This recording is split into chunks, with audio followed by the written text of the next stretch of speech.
2021 है और बहुत इम्पोर्टेंट है। और संग्रहालय पे ये इस तरह का प्रोग्राम जो है दूसरा प्रोग्राम है अचल पांड्या जी के साथ और डीवी शर्मा जी के साथ। एक बार पहले भी प्रोग्राम कर चुके हैं हम यहाँ पे। और यहाँ पर सभी मेहमान जो पहुँचे, प्रोफेसर ओम प्रकाश पांडे जी हैं जो कि वैज्ञानिक, इसरो और इतिहासकार, विचारक, संस्कृति शोधक हैं और आज हमारे बीच में हैं।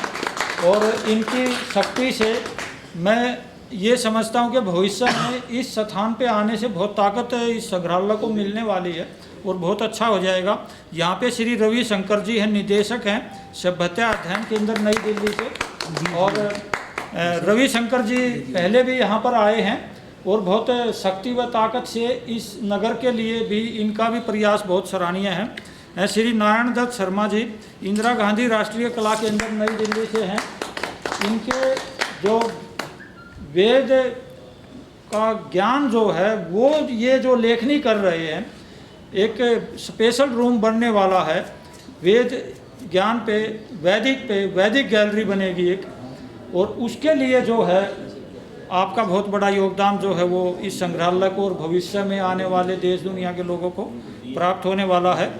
और डॉक्टर धर्मवीर शर्मा जी भारतीय पुरातत्व सर्वेक्षण विभाग से मौजूद हैं अपने डीवी शर्मा जी।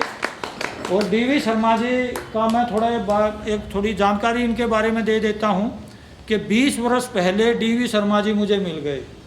और कहाँ मिल गए? आगरा में मिल गए, सुपरिटेंडेंट थे आगरा के। और नरेश चंद गुप्ता जी लेकर हमारे को आगरा पहुंच गए कि मैं डीवी शर्मा जी से मिलवाता हूं, वो आपकी मदद करेगा क्योंकि हम इतिहास को बचाने का प्रयास कर रहे हैं। तो डीवी शर्मा जी ने वहीं से एक फ़ोन घुमाया और सीधा चंडीगढ़ फ़ोन जाकर लगा और यकीन मानो अगले 2 दिन में ही वहाँ पर मेरे से आदमी मिलने के लिए आ गए। मैंने उनका बहुत अभिनंदन किया। और 600 वर्ष प्राचीन ऐतिहासिक इमारत जो है आज वो बच गई है, उसके चारों ओर लोगों ने कब्जा कर लिया था, वो जगह भी बच गई है और बहुत अच्छा कर्म हो गया। और आपकी शक्ति से आगे भी इस संग्रहालय में बहुत अच्छा कर्म हो रहा है। डॉक्टर अचल पांड्या जी वास्तुकला विभाग से हैं जो कि भारतीय ये जो है इधर इंदिरा गांधी राष्ट्रीय कला केंद्र भारत सरकार, क्योंकि इनका सहयोग जो है वो बहुत इम्पोर्टेंट रहा है। इनके मार्गदर्शन से जो है ये संग्रहालय का अब जो कार्य जो है, इनकी टीम जो है लगातार संघर्ष करती रहती है। आज भी इनकी टीम यहाँ बैठी है और समय समय पर यहाँ पर जो है वो काम करके गए हैं। और पहली गैलरी भी इनकी शक्ति और आशीर्वाद से आज तैयार हो गई है। और आशा और विश्वास रखते हैं कि जल्दी ही ये संग्रहालय जनता को मिल जाए, क्योंकि फिर हम सबको मिलके पांडवकालीन कुएं को बचाना है, महाभारत के ज़माने का है। और उसके बाद में यमुना नदी पे काम करना, तो ये कार्य जल्दी हो जाए तो बड़ा निवेदन है। तो सबसे पहले मैं स्वागत कर देना चाहता हूँ। सबसे पहले मैं पंडित जी से निवेदन करता हूँ कि आज के हमारे मुख्य अतिथि का फूलों के बुके देकर उनका आप जरा स्वागत करिएगा। 1 मिनट सर। अच्छा,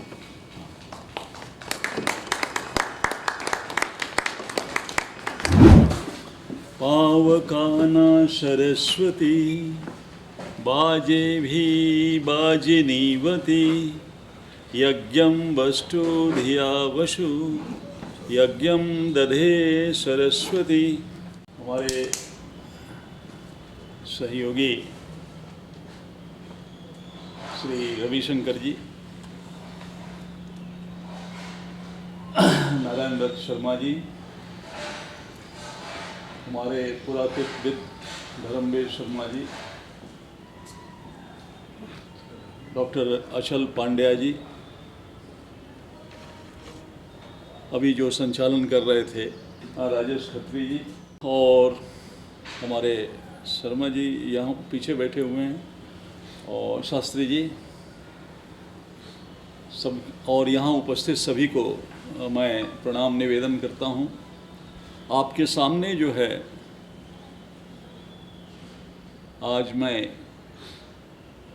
सृष्टि रहस्य पर, ये सृष्टि कैसे बनी और क्या हुआ, उन सब पर एक पावर पॉइंट प्रेजेंटेशन के माध्यम से आपको मैं दिखाना यहाँ चाहूँगा कि आधुनिक विज्ञान क्या कहता है और वैदिक विज्ञान क्या कहता है। तो वो मैं आपके सामने यहाँ रखना चाहूँगा। तो ये सृष्टि रहस्य पर मैं चर्चा होगी। इसमें सबसे पहले तो ये देखिए एक वेद वृक्ष है और इस वेद वृक्ष में ऋग्वेद, यजुर्वेद, सामवेद और अथर्ववेद उनके वो शाखाएं हैं और उन शाखाओं में एक एक ऋग्वेद के कितने उपनिषद हैं, ऋग्वेद के कितने ब्राह्मण हैं, ऋग्वेद के कितने अरण्यक हैं, उसी प्रकार यजुर्वेद के कितने हैं, उसी प्रकार सामवेद के कितने हैं, उसी प्रकार अथर्ववेद के कितने हैं, ये सारा उसमें चित्रांकन किया गया है ताकि एट ए ग्लांस जो है आप इस वृक्ष को देखकर वेद के सारे वेद और वेद के जो वेदांग हैं उनको आप अच्छी तरह से उसको आप देख सकते हैं और समझ सकते हैं। अब प्रश्न ये है कि सृष्टि पर हम बात करने जा रहे हैं और आप यहाँ पर देखिए कि जब हम सृष्टि पर बात करने जा रहे हैं तो सृष्टि में नाशदी एक सूक्त है ऋग्वेद में, ऋग्वेद के 10वें मंडल का 129वां जो सूक्त है वो नाशदीय सूक्त कहलाता है। और उस नाशदीय सूक्त में मैं तो यहाँ बढ़कर बात करने की कोशिश कर रहा हूँ, क्षमा करेंगे ऋषि लोग हमें।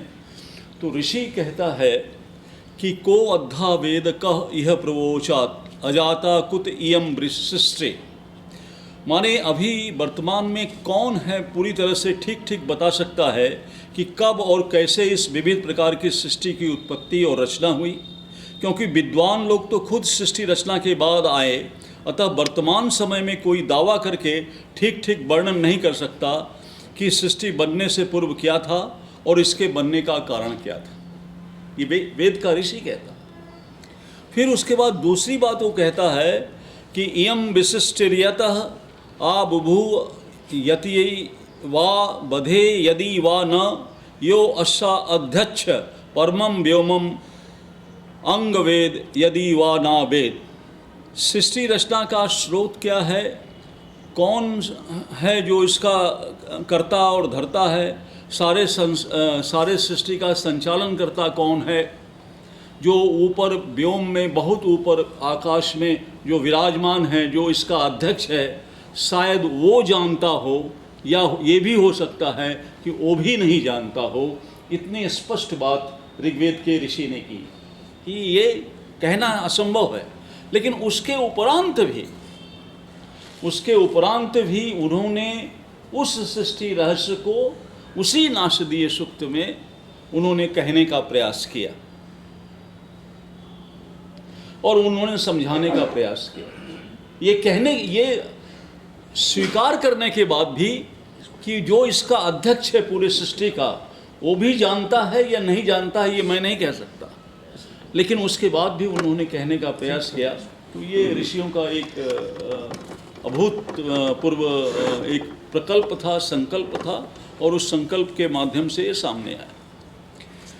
अब प्रश्न ये है कि ये जो सृष्टि हुई, इसके पहले मैं आपको बता दूं 2 लाइन में कि आधुनिक विज्ञान ये कहता है कि ये जो सृष्टि है ये बिग बैंग के बाद हुई। एक बिग बैंग जैसे घटना हुई, एक विस्फोट हुआ और पहले एक कॉस्मिक एग था, एक गोल्डन एग, स्वर्णिम अंडा था और वो विस्फोट हुआ और उस विस्फोट होने के बाद में ये धीरे धीरे सृष्टि हुई। ठीक है, वो कहते हैं मैं हाँ। और ये कब हुई? आज से 13.7 बिलियन ईयर्स पहले, 13 अरब माने 14 अरब वर्ष समझ लीजिए, 14 अरब वर्ष पहले ये सृष्टि प्रारंभ हुई, ये वो कहते हैं। अब जब ये वो कहते हैं, वो कॉस्मिक एग की भी बात करते हैं कि एक गोल्डन एग था, सुनहला अंडा था, ये सारी बात कहते हैं। लेकिन आप ये बताइए कि ठीक है हम मान लेते हैं, लेकिन आज तक कोई भी वैज्ञानिक ऐसा नहीं हुआ जो ये कह दे कि वो गोल्डन एग जो बना वो कैसे बना, वो कहाँ से आया, उसमें कौन कौन से रॉ मटेरियल लगे।